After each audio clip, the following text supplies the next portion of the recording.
চলো আমরা পড়ি তারপর নি ইমোবিলাইজার সোজা কথা নি সাপোর্ট যেটা মানে নি আছে এগুলো নি ইমোবিলাইজার শুধুমাত্র হাড়টাই immobilize করে used to support the knee and prevent excessive movement of the knee and provide pain relief continuous passive motion exercise বা সিপিএম মেশিন বলা হয় যেটা যেটা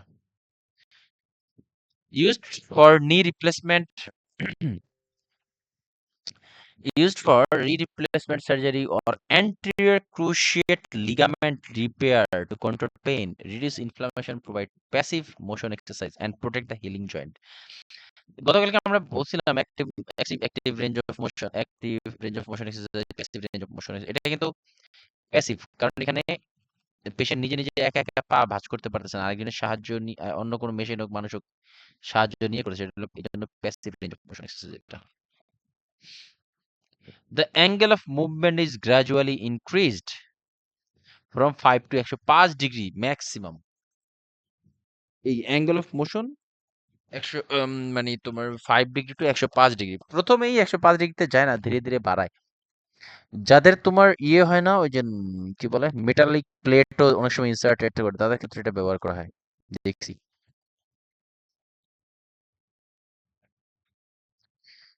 এবার আসছে হলো কাস্ট অনেকবার কোশ্চেন আসছে প্লাস্টার কাস্ট এবং সিনথেটিক কাস্ট বা প্লাস্টার যেটাই বলি না কেন তো প্লাস্টার কাস্ট হলো যেটা আমরা যে সাদা চুনা পাথরের যেটা ওগুলা আর সিনথেটিক কাস্ট একটু আধুনিক এখন যেগুলো আসছে plaster cast takes 24 to 72 hours to dry আর সিনথেটিক 20 মিনিটের ভিতরে শুকায় যায় তারপরে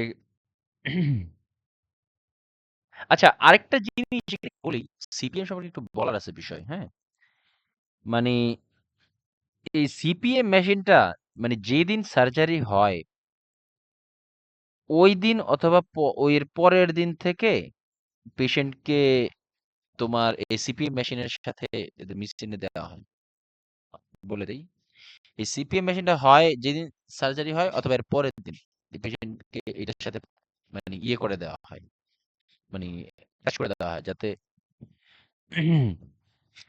কি বলে পেশেন্ট এটার সাথে মুভমেন্ট করতে পারে আর আরেকটা জিনিস হলো এই সিপিএম মেশিন ব্যবহারের আগে পেশেন্টকে পেইন কিলার খেতে দেওয়া হয় খাওয়ানো হয় আর কি কারণ এই যখন তোমার এটাতে মুভমেন্ট করে তখন একটু পেইন তৈরি হয় এবং এইটা প্রিভেন্ট করার জন্য আগেই পেইন কিলার দিয়ে দেওয়া হয় পেশেন্টকে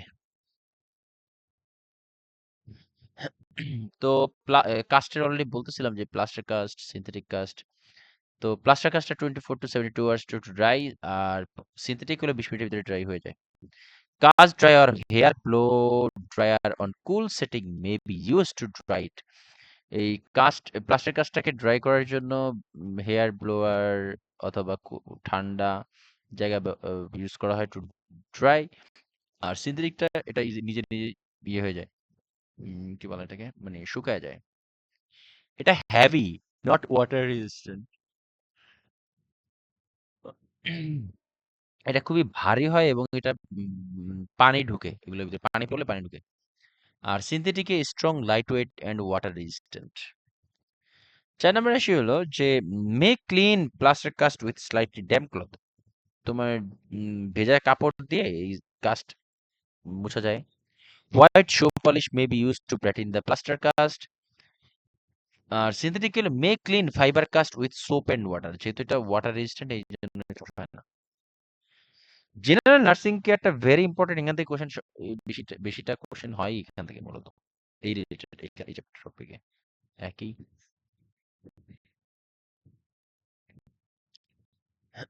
general nursing care don't cover until it dry কাজ যতক্ষণ না পর্যন্ত না শুকাবে ততক্ষণ পর্যন্ত কোনো কভার করা যাবে না ইউজ পামস অফ হ্যান্ড এটা অনেকবার কোশ্চেন পেয়েছি use palms of hand not finger tips to support cast when moving or lifting the client which can cause dents মানে হলো যখন আমরা একটা নরম কাস্ট অথবা কি বলে এখনো শুকায়নি এরকম কাস্টকে যদি ধরি বা ধরে অন্য কিছু করতে চাই আই মিন ধরে বেডের এক সাইড থেকে আরেক সাইডে সরাইতে হলো নিউ কাস্ট আই মিন শুকায় না এমন কাস্টকে কখনোই তোমার হাতের তালু ছাড়া ধরা যাবে না যদি আঙুল দিয়ে ধরা হয় সেক্ষেত্রে কাস্টের উপরে ড্যাম্প মানে ডেন্ট পড়ে, ডেন্ট মানে মানে ওই যে ইমপ্রেশন মানে ফিঙ্গার ইমপ্রেশন পড়ে যায়। আই মিন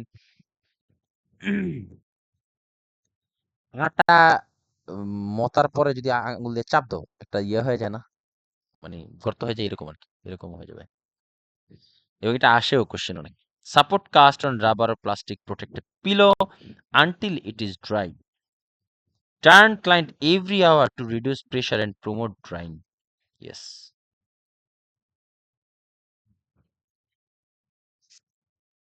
এরপরে আরেকটা মোস্ট ইম্পর্টেন্ট জিনিস হলো এখানে কাস্টের কমপ্লিকেশন। অনেকবার কোশ্চেনের কতবার যে পাওয়া গেছে কোনো হিসাব নেই। প্রথমেই আসলে কম্পার্টমেন্ট সিনড্রোম, এটা অলরেডি বলছি আমরা কম্পার্টমেন্ট সিনড্রোম বিষয়ে হালকা করে, তাও আর একটু বলি এখানে।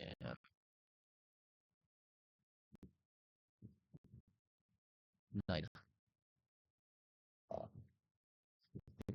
কম্পার্টমেন্ট সিনড্রোম অলরেডি বলছি, সেটা হলো কি এই যে তোমার কম্পার্টমেন্ট সিনড্রোম আলাদাভাবে পড়ানো হবে সামনে। যে প্লাস্টার যখন টাইট হয়ে যায় তখন ভিতরের ইন্টারনাল যে মাসেল, নার্ভস, তারপরে কি বলে আর্টারি, এগুলো সব ড্যামেজ হয়। যার ফলে কি হয় তোমার ওই ব্লাড সাপ্লাই কমে গিয়ে ওই পুরা অর্গানই বাদ হয়ে যাওয়ার চান্স থাকে। এই ট্রিটমেন্ট হলো ফ্যাসিওটমি, এর আগে বলেছি। এবার আসলে কাস্ট সিনড্রোম বা সুপিরিয়র মেসেন্ট্রিক আর্টারি সিনড্রোম, এটা এটা তুলনামূলক কম পাইছি, বাট সবচেয়ে বেশি পাইছি হলো কম্পার্টমেন্ট সিনড্রোম। আচ্ছা, কম্পার্টমেন্ট সিনড্রোম একটু যদি বলি যে এটা একটা জিনিস লিখে রাখো যে মানে কাস্ট দেয়া আছে এবং পেশেন্টের ব্যথা কমতেছে না, মানে এই জন্য ব্যথাও হয়েছে, আবার ব্যথার জন্য মরফিনও খাইছে কিন্তু ব্যথা কমতেছে না, এটা কিন্তু কাস্ট মানে কম্পার্টমেন্ট সিনড্রোম ইন্ডিকেট করে।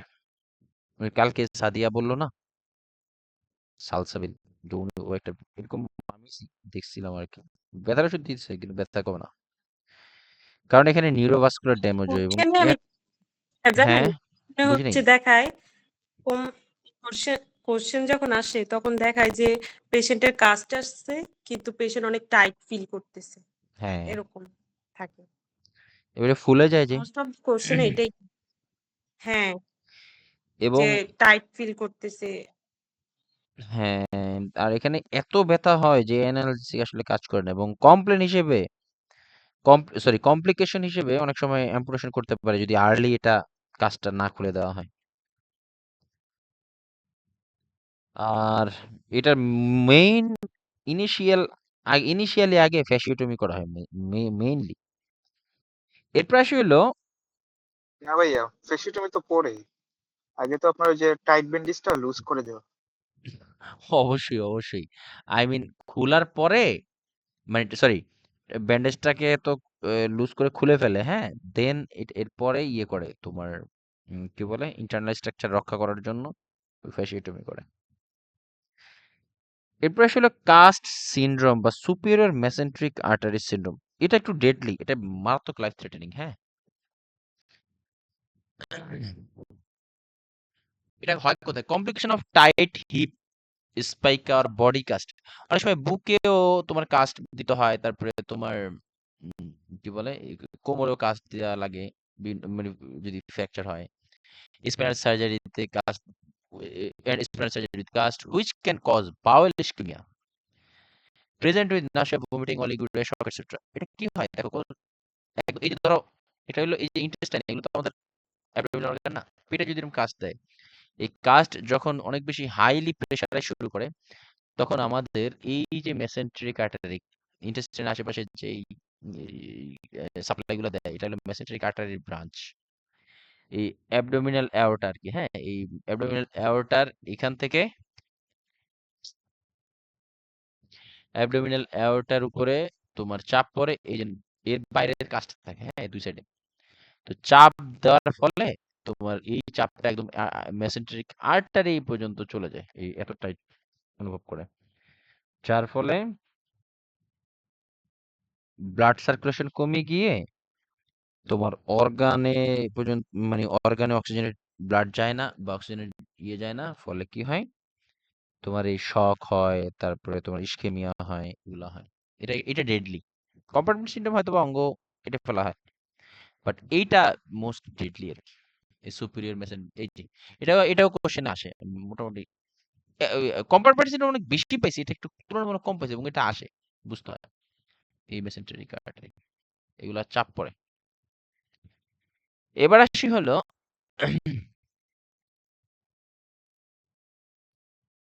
Perform neurovascular checks distal to the cast. এখানে যদিও 6P লেখা আছে, বাট এটা 7P, 7 লিখে রাখো, 7 লিখে রাখো। আমরা নিউরোভাস্কুলার চেক করার সময় কি কি জিনিস চেক করব? সবার আগে মানে এই জিনিসটা আমি এভাবে মনে রাখছি যে যত অর্থোপেডিক সার্জারি গুলো আছে না, সকল অর্থোপেডিক সার্জারিতে 7P মেনটেন করা উচিত।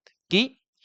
Pain, pallor, pulselessness, paraesthesia, paralysis and poikilothermia. আরেকটা হলো প্রেসার, এই হলো 7টা, এই যে 7P। Pain, pallor, pulselessness, paraesthesia, paralysis, পয়কিলোথার্মিয়া এবং প্রেসার, এই 7টা।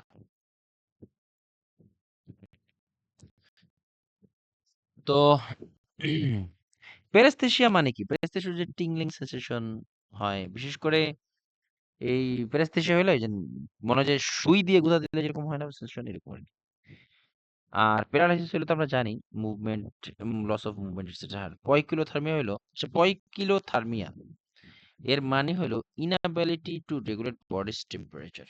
পয়কিলোথার্মিয়া, inability to regulate body's temperature. এই অত্যাধিক চাপে, অত্যাধিক টাইট হয়ে যাওয়ার কারণে ব্লাঞ্চিং হয়, মানে পেইল কালার হয়ে যায়। হ্যাঁ,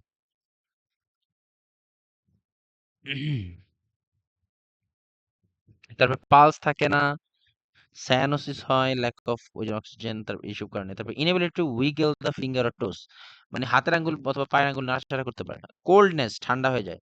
এক্সেসিভ সোয়েলিং, তারপর burning, tingling or numbness, areas of increase temperature, prolong capillary refill. Yes, capillary refill I mean, মানে কোথাও একটু কেটে গেলে 1 থেকে 2 সেকেন্ড, মানে আমরা যদি একটা সুই দিয়ে প্রিক করি, সেখানে যে ব্লিডিংটা হবে এটা 1 থেকে 2 সেকেন্ডের ভিতরেই বন্ধ হয়ে যাওয়ার কথা, মানে জমাট বাঁধা শুরু হয় প্রসেসটা।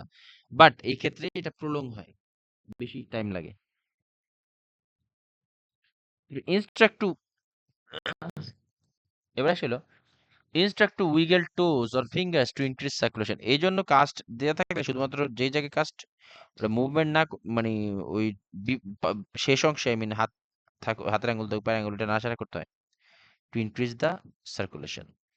Elevate affected extremity above heart level. Yes, যে সাইডে কাজ দেওয়া ছিল সেটা যেন হার্ট লেভেলের উপর থাকে।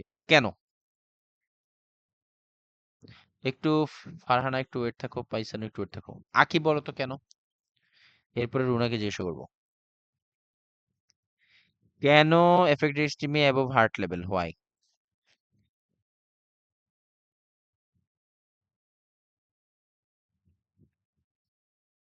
আকি, রুনা,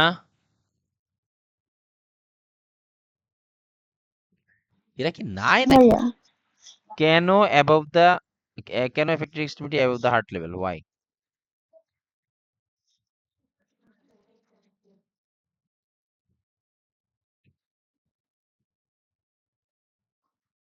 পারবে না?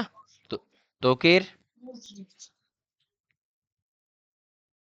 এই হ্যাঁ, এডিকুয়েট পারফিউশন বজায় রাখার জন্য না, যদি সুইলিং এডেমা থাকে হয়। কমে। হ্যাঁ, রাইট, এডেমা হয় এই কারণে তোমার। আচ্ছা, এডেমা হলে আরেক প্রবলেম, কারণ একে তো প্লাস্টার, এর ভিতরে আরো যদি ফুলে যায় তো এটা আরো বেশি টাইট হয়ে যাবে না? ভেনাসিস্টেটিস হবে, বুঝি নাই। মানে ভেইন ডিভিটি হওয়ার চান্স থাকে, না বা না না ভেনাসিস্টেটিস।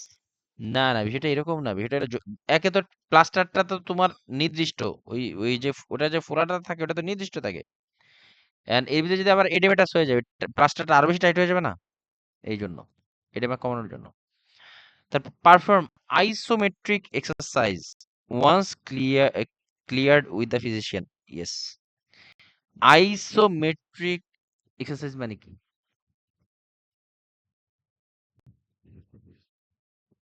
রুনা, গতকালকে না জানি এর আগের দিন পড়াইছি। না গতকালকে পড়াইছি, বলো। আইসোমেট্রিক এক্সারসাইজ বলতে কি বুঝো?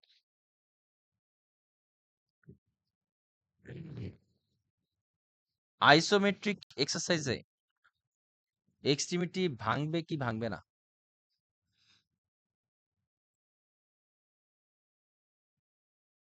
রুনা,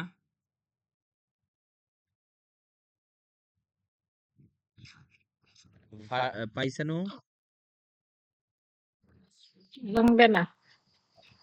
হ্যাঁ, যদি হাতে থাকে, হাতে যদি প্লাস্টার করা থাকে, হাত লম্বাই থাকবে, শুধুমাত্র কাস্টের পরের যে অংশ সেগুলাই শুধু নাড়াচাড়া করবে। হ্যাঁ, এটা হলো আইসোমেট্রিক, বলে দিছিলাম গতকাল। আসে, ভেরি ইম্পর্টেন্ট এটা। Apply ice bags to each side of cast if ordered. এই আইস ব্যাগ দিলে তোমার এই এডেমা কমায় দেয়, এই জন্য অনেক সময় ব্যবহার করা হতে পারে। ডোন্ট গেট কাস্ট ওয়েট, কাস্টকে ভেজানো যাবে না। Don't scratch or insert foreign bodies under the cast. Made direct cool air from blow dryer under cast to relieve itching. অনেক সময় কাস্টের নিচে ইচিং হয়, মানে জ্বালা পোড়া করে অথবা চুলকায়, সেক্ষেত্রে অন্য কিছু ঢুকে কাস্টের ভিতরে ইয়ে করা যাবে না, মানে চুলকানো যাবে না। এই বেশি খারাপ লাগলে, অস্বস্তি ফিল হলে ঠান্ডা বাতাস দেওয়া যেতে পারে to relieve itching. Cast edges may be petalled, মানে হলো দ্বারা বলছি, cast edges may be petalled to reduce the chance of skin breakdown.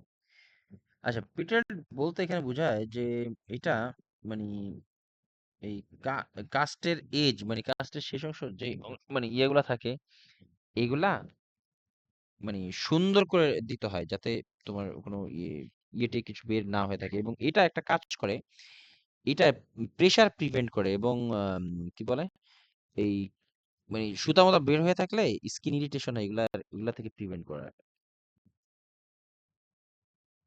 তারপরে prepare for bivalving the cast if circulatory impairment is suspected. যদি মনে হয় যে কাস্টের কারণে সার্কুলেশনের সমস্যা হচ্ছে, তখন এটা বাইভালভিং করা হয়। নো পাউডার, এইটাতে অনেকবার পাওয়া গেছে, এটা খুবই কনফিউজ করে। পেশেন্ট বলে এরকম, পেশেন্টের এমন চুলকায়, কি করবে? পাউডার দিবে?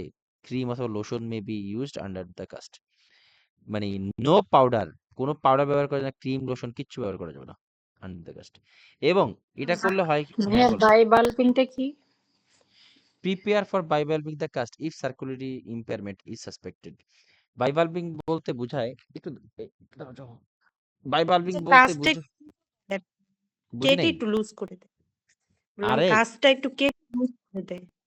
এটা আরেক ভাবেও করে, যে তোমার অনেক সময় টাইট জামা কাপড় থাকলে একটু তোমার একটু টান দিয়ে ঠিক করে ফেলো না, মানে একটু লুজ করে দাও না, এটা। আর এখানেও করে কি, বিশেষ করে ওই হালকা একটু কেটে দেয়। আমি ইয়েতে দেখছি, পঙ্গুতে দেখছি একটা জিনিস, যে ওইখানে এই টাইট প্লাস্টার হলে অনেক সময় তোমার ওই যে উপরের থেকে উপরের ইয়েটা একদম উপরের যে অংশগুলো, এই অংশগুলাই তো টাইট থাকে, তাই না? এই অংশগুলারে দুই একটা লেয়ার দেখলাম একটু কেটে দেয়, হালকা করে কেটে দেয়। এটাই বলছিলা ফারহানা? হ্যাঁ ভাইয়া। আমি ওই যে আমি যখন হাত সেলাই করতে গেছিলাম তখন দেখছি রফিকদার, ওরাই কি কাস্টমার। আচ্ছা, এই যে কেন? কাস্টের এই হ্যাঁ, কয়েকটা লাইন কিন্তু অনেক ইম্পর্টেন্ট, বারবার কোশ্চেনে আসে। হ্যাঁ, লাস্টের মানে এখানে কাস্ট রিলেটেড ইনফরমেশন যা আছে, কাস্ট এবং জেনারেল নার্সিং কেয়ার, এগুলা কোশ্চেনে পাবাই, কোনো ডাউট নেই। No powder creams or lotions may be used around the cast, অনেকবার আসছে, অনেকবার। আর এটা কেন দেয়? কারণ এটা যদি তুমি দাও, মানে পাউডার অথবা ক্রিম হাইড্রো এগুলো যদি বাংলাদেশে দেয়, বাট এটা কি করে, এটা ব্যাকটেরিয়া গ্রো করে ওই কাস্টের নিচে দিলে।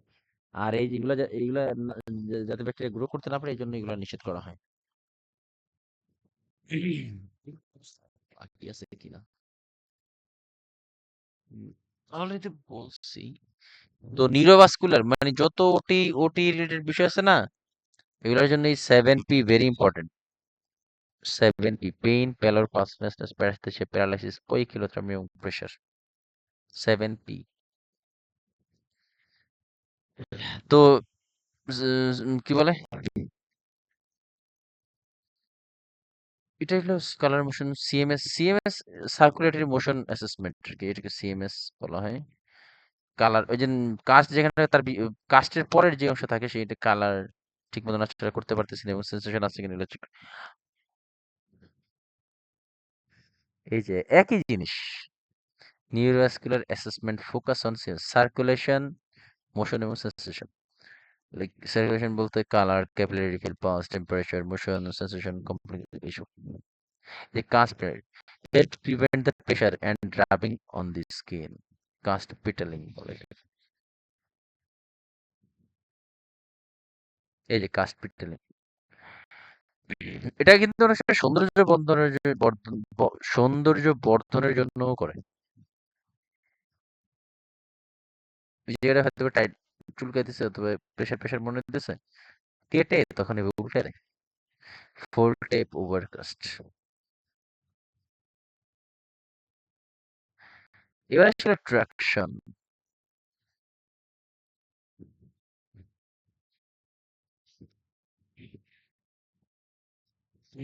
এ pulling force exerted on bones.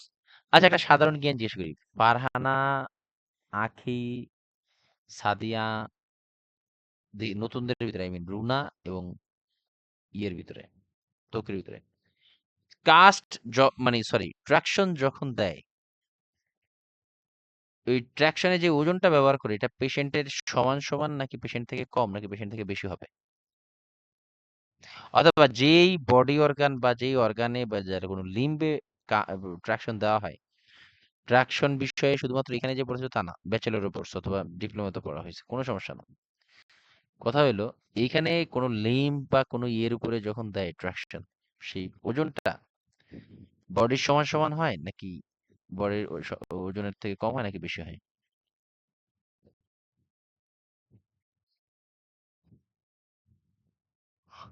অথবা তোমরা কি এটা জানো? কোন ট্রাকশন?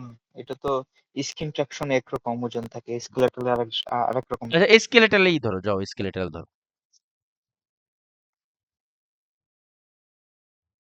তো ওই যে ফ্র্যাকচারের উপর ডিপেন্ড করে। আচ্ছা ওকে, রুনা হ্যাঁ ভাইয়া ডিপেন্ড করে যাচ্ছে। মানে কোনো কমেন্টসই নেই, নো কমেন্টস। বাট স্কিন ট্রাকশনে জানি 2 থেকে 3 কেজিতে, তো ওইটার থেকে বেশি হবে স্কেলেটাল ট্রাকশন। আচ্ছা আমরা ধীরে ধীরে দেখবো, সমস্যা নেই। Attraction, a pulling force exerted on bones, weights applied provide the tractions. মানে যে সাইডে ট্রাকশন দেওয়া ওইখানেই ওয়েটটা দেওয়া হয়। Clients body weight provide counter traction. Yes, যে সাইডে ট্রাকশন মানে ওয়েটটা দেয় তার বিপরীতে বডির যে অংশটা থাকে সেটা হলো কাউন্টার ট্রাকশন দেয় আর কি। Categorised into continuous versus intermediate. Continuous হলো সব সময় লেগে ট্রাকশন দেয়াই থাকে, আর একটা হলো মাঝে মাঝে দেওয়া হয়। এরপর আসলে স্কিন ভার্সেস স্কেলেটাল, এগুলো আমরা পাবো। একটু ছবি দেখি পারপোজ কি এই এক্সট্রাকশন দেওয়ার। Reduce or immobilise fracture, reduce muscle spasm, আর কারেক্ট অর প্রিভেন্ট ডিফর্মিটিস। কোনো ইয়ে থাকলে অ্যাবনর্মালিটিস থাকলে সেগুলাও এইটার দ্বারা ঠিক হয়। যে types skin traction is maintained by direct application of a cooling force on the client's skin. It is generally used as a temporary measure. আর স্কেলেটাল হলো অনেকদিন ধরে লং টাইম থাকে। Skeletal traction is attached directly to bone, providing a strong, steady, continuous pull and can be used for prolonged periods. আচ্ছা বাস traction আছে অনেকগুলা, এই যে skin traction.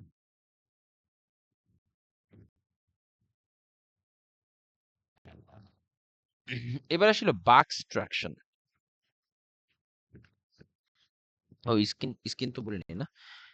Weights are attached to adhesive weights are attached um, weights are attached to adhesive tape, boots আর moleskin. মানে মোল স্কিনটা হলো একটা thick cotton like material।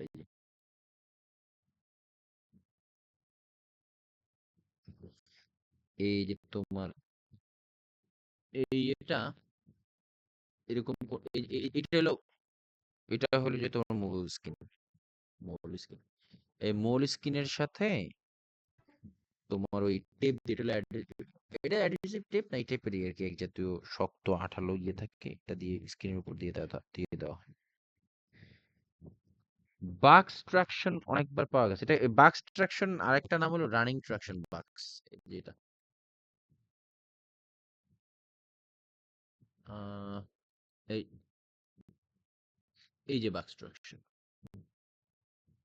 একটু বলতেছি, বাক্স ট্রাকশনকে রানিং ট্রাকশন বলা হয়, ঠিক আছে?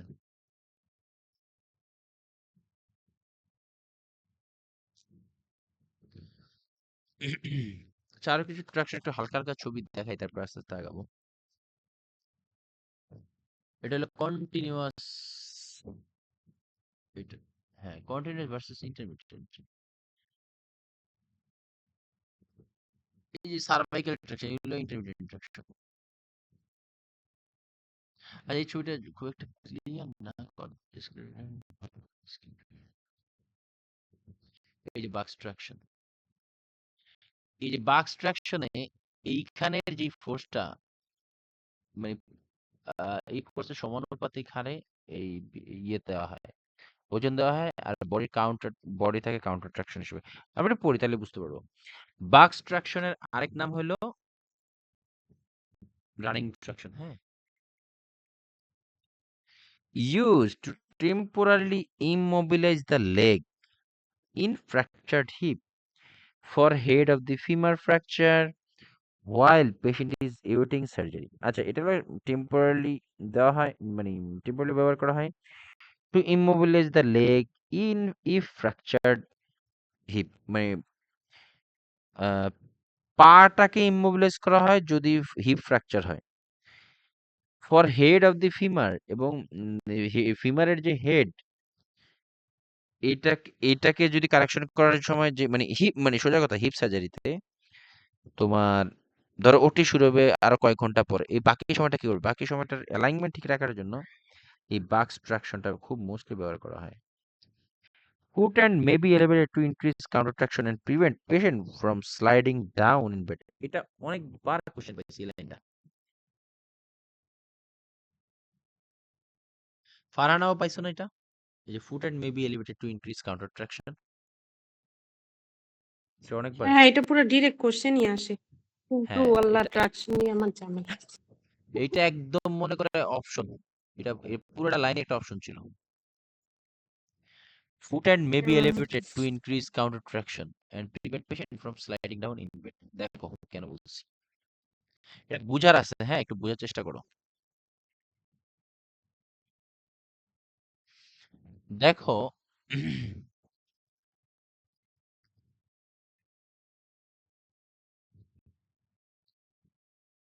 এই যে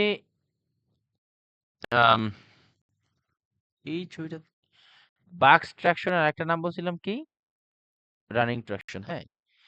এই যে পেশেন্ট শুয়ে আছে, হ্যাঁ ধরো পেশেন্টের কোন একটা এই সার্জারি হবে, পেশেন্টের পায়ে এই ট্রাকশন, এটা ধরো এটা বুঝুই আমরা যে এটা এই ট্রাকশনটা দিচ্ছে, ওকে ট্রাকশনটা দিচ্ছে।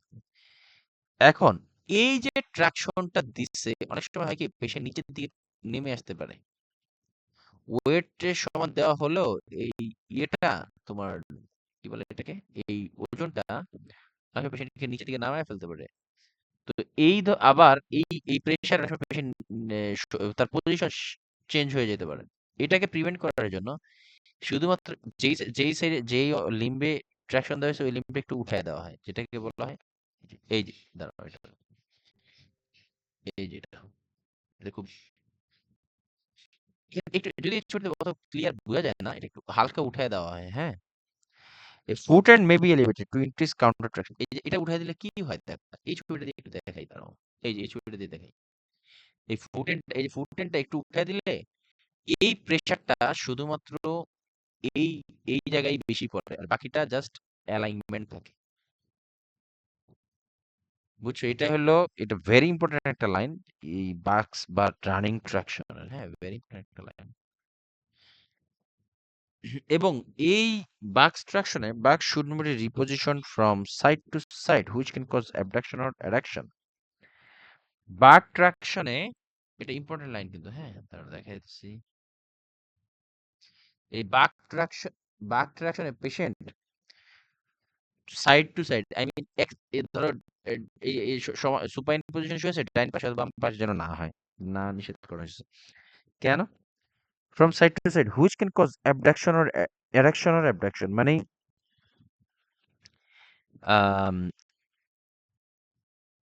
and lead to spasm, pain, neuroscreen, orthopedic compromise. কেন এটা না করা হয়? কারণ এই যে মানে ধরো তুমি পেশেন্টের কোমর উঠে ডাইন সাইডে যাইতে চাইলো, তখন এই প্রেশারটা নিচে নেমে যেতে পারে, অথবা পেশেন্ট এই প্রেশারটাকে বাড়াই দিতে পারে। এটা হলো মেইন প্রবলেম হয়। আর এটাতে দিলে হয় কি, patient should not be repositioned, patient should not be repositioned from side to side, which can cause abduction or adduction. Abduction আমরা জানি যে a from midline, তাই না? টার্মিনোলজি কিন্তু এগুলা। আর adduction means যোগ করা বা towards the midline। এবং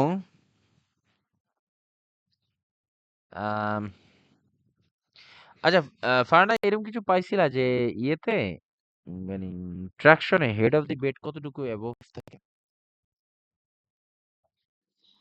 20 থেকে 30 ডিগ্রি থাকে রাখতে হয়। হ্যাঁ, এটা তোমার বাক্স ট্রাকশনে 20 থেকে 30 ডিগ্রি রাখা যায়, সমস্যা। এবার হলো রাসেলস ট্রাকশন, এবং এই রাসেলস ট্রাকশনকে সাসপেনশন ট্রাকশনও বলা হয়, লিখে রাখতে পারো।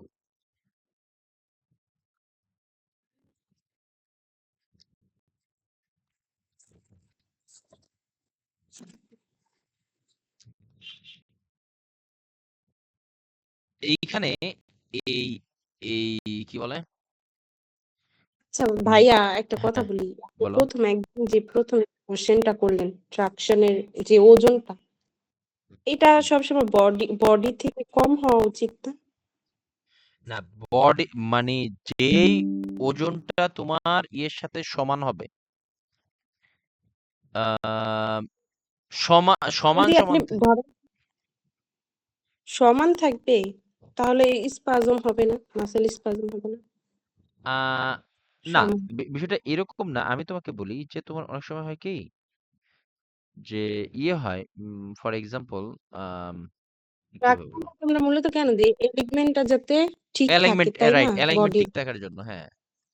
তবে হ্যাঁ, আমি আমি বলি বিষয়টা এরকম না, আই মিন ধরো পেশেন্টের ওজন 70 কেজি, ট্রাকশনে দিচ্ছে 70 কেজি, বিষয়টা এরকম না।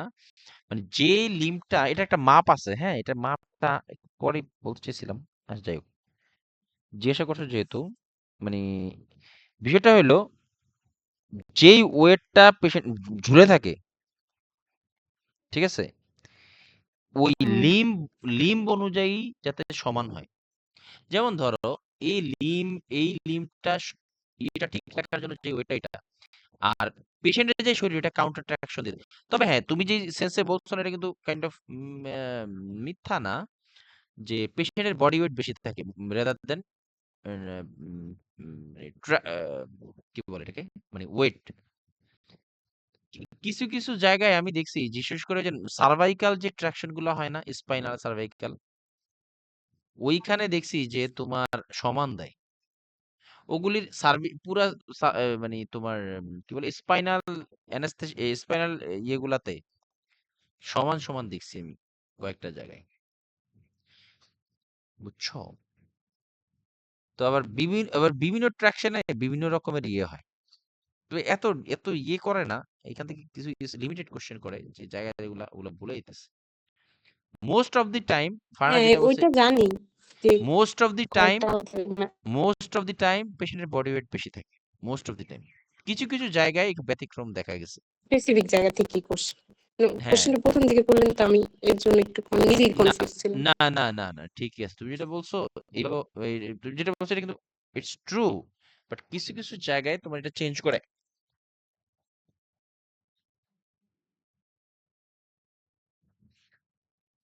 রাসেলস ট্রাকশন একটু দেখা যায়, এটা একটু বোরিং পড়া, বুঝছো? কিন্তু কিছু করার নাই, বুঝতে হবে, এই ছবি দেখে দেখে মিলাও। রাসেলস ট্রাকশন কিভাবে চিনবো? এই নি আছে না, নি এর এদিকে এরকম একটা পর্দা দিয়ে, এটাকে বলা হয় হলো তোমার স্লিং, এটাকে বলা হয় স্লিং। নি এর এদিকে এরকম স্লিং দিয়ে ওজন মানে পেশেন্টের ওয়েটটাকে ইয়ে কি বলে অ্যাডজাস্ট করে দেওয়া হয়। এইখানে নিয়ের এই স্লিংটা দিলে পেশেন্টের বডিটা সহজেই নিচের দিকে নেমে আসে না, শুধুমাত্র নিটার উপরেই, নি এবং যে ইনজিউর্ড এরিয়া ওটার উপরে ট্রাকশনটা হয়। এটা হলো রাসেলস ট্রাকশনের একটা সুবিধা। নি is suspended in a sling, এটা হলো স্লিং, ঠিক আছে। আবার এটার কারণে ডিভিটি রিস্ক বাড়ে, কিন্তু আগেই বলে দিই, এই যে টাইট করে দেয় না, এই যে টেনে উপরে উঠে দেয় না পাটা, এটা একটা এই রাসেলস ট্রাকশন একটা ডিসঅ্যাডভান্টেজ হলো ডিভিটি রিস্ক বাড়ায়। লিখে রাখো, কাজে দিবে। Knee is suspended in a sling used to stabilize femur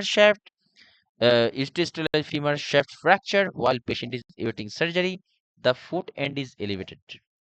এরপর হলো cervical traction বা head halter traction। আগে বলে দিতেছি, এটা কিন্তু একটু বোরিং। এই যে হেড হাল্টার, এইটা জানি কোন জায়গায় দেখছিলাম, এটা রায়হান ওরা দেখতে পারে, কারণ ওই যেখানে থাকে এরকম। Used for soft tissue damage or degenerative neck disease to relieve the spasm. It's an intermittent traction. মাঝে মাঝে খুলে আর কি, এটা সরি মাঝে মাঝে লাগায়। এই যে রাসেলস ট্রাকশন, দেখো রাসেলস ট্রাকশনে কিন্তু এন্ড অফ দি সরি যেই সাইডে ট্রাকশন ওই সাইডে পাটা মানে হেড পা কিন্তু একটু উঠানো থাকে, হ্যাঁ। রাসেলস এবং বাক্স এই দুইটা খুবই কাছাকাছি টাইপের। বাক্সটাকে তো আমরা বললাম রানিং ট্রাকশন বলা হয়। আর হেড একটু বোরিং নাই তকির অথবা রুনা? আর খুবই বোরিং। হ্যাঁ, এটা শুধু তোমার না, এটা আমরা যখন পড়ছি আমাদেরও বোরিং লাগছে, কিন্তু কিছু করার নেই। এখান থেকে কোশ্চেন যেগুলাতে বলবো ওগুলাই পুরো তাইলেই যথেষ্ট। জেনারেল নার্সিং কেয়ারটা তো অনেক ইম্পর্টেন্ট, অনেক আসে। তবে রাসেলস ট্রাকশন এবং বাক্স ট্রাকশনটা একটু ইম্পর্টেন্ট, হ্যাঁ। এটা ওইটা কঠিনও না হতো।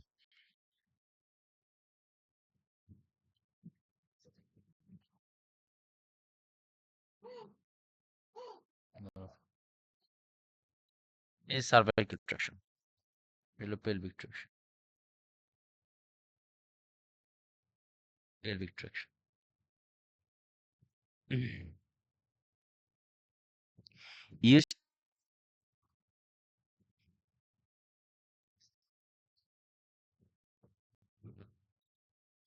Used to reduce muscle spasm and to maintain alignment. It is an intermittent traction. মাঝে মাঝে করা হয়। Patient placed on semi-fowler position with knee gauge position. Knee gauge মানে হলো পা ভাঁজ করা। এই যে দেখো পা ভাঁজ করা আছে। এই নি গ্যাচেও সেম প্রবলেম হয়, বুঝছো? এই নি গ্যাচ যখন করে তখন এই যে ডিপ ভেইনে তোমার চাপ পড়ে, ফলে এখানেও ডিভিটির চান্স, বিশেষ করে মানে পপ্লিটেল ভেইনে চাপ পড়ে। And knee gatch position is normally contraindicated. Pressure on popliteal vein and risk for DVT. এই যে যদি যাদের এই ডিভিটি আছে অলরেডি, তাদের ক্ষেত্রে নি গ্যাচ কিন্তু কন্ট্রাইন্ডিকেটেড। অলরেডি আমরা এটা জানি কেন, ডিভিটি অলরেডি পড়াইছি, important. Especially Dunlop traction, an upper arm traction that helps to immobilize upper arm in the treatment of supracondylar fracture of the elbow. It may also be applied as a skeletal traction.